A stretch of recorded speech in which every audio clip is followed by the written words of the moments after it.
Hi, I'm Tim. Welcome to Watchbox, and thanks for logging on. If you love this watch, email me, tmosso@thewatchbox.com. It's in the description below. Your purchase and pricing email question line for buying this or any watch you see on any Watchbox platform. Reach out to me for pricing at tmosso@thewatchbox.com.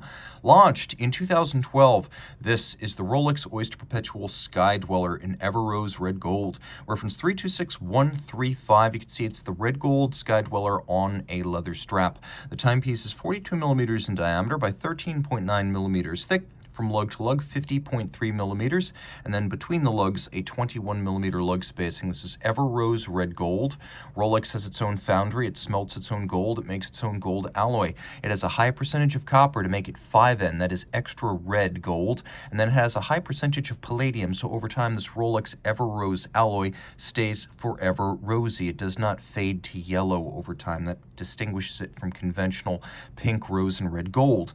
Now the timepiece is equipped with a leather strap, and there are other options available from Rolex if you want to, for instance, get the watch wet, because it is 100 meters water resistant.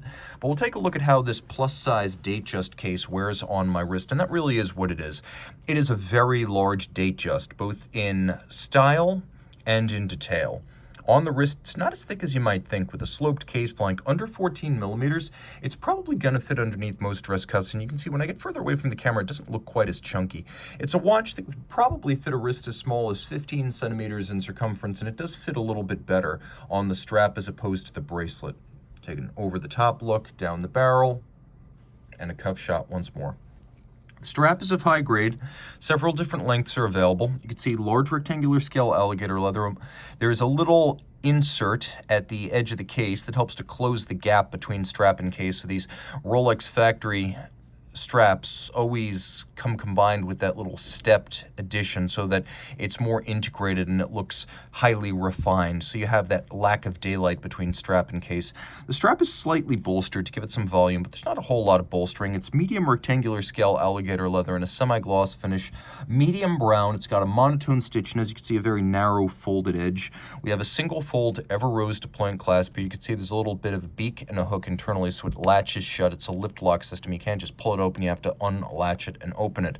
Because these straps may not be perfectly sized for your wrist, Rolex also gives you a couple of divots, 5 of them, inside the clasp, so you get the strap that's closest to your size, and then you finish up the sizing using these incremental adjustments with the help of your strap tool. Rolling around to the case, again, I mentioned it's 100 meters water resistant, twin lock crown in gold. You know that because 2 dots means it's a twin lock crown in gold. The case is all of high polished, has beautiful integrated and tapered lugs. The lug hoods are polished, the case flank is polished. It's not the super case. The timepiece includes a fluted bezel, and you know in Rolex land, when you see a fluted bezel, that's a gold bezel, white, yellow, or rose. What you might not know, if you're not familiar with the model, is that the bezel is mobile, and it's actually part of the caliber 9001 movement. We should talk a bit about that movement for a second. It has hacking seconds. It has a quick set date. It beats way at 8 beats per second. It pivots on 40 joules. It is a COSC Swiss chronometer, and Rolex actually goes beyond and tests the watch to run +2, -2 seconds per 24 hours. So that's as a fully cased up watch. It's not a bare movement test, and it goes beyond the COSC, which has less stringent standards. The movement features an anti-magnetic niobium zirconium blue oxidized hairspring that is a Breguet overcoil, allowing the watch to keep excellent time in any position. This chronometer also features a full balance bridge and a free sprung balance for better shock tolerance and timing stability. And of course, you want to know about the GMT function and the annual calendar. It's got a 70-hour power reserve. It winds bidirectionally. Let's take a quick look at the complications. First, let's do a loom shot. Now, the dial is a lovely brown bronze metallic sunburst, and we have applique rose gold Arabic numerals, Rolex crown, and matching rose gold hands. You can see in the first position, with the bezel all the way clockwise, I'm winding the watch, and in the second position, nothing happens. Now I turn the bezel, which is called the ring command bezel, 1 click counterclockwise, and now take a quick look at the date. Note there's a little white index inside the aperture at 12 o'clock. You can see with the date, I can turn it forward or backwards. It's an annual calendar, bi-directional, and this is how it works.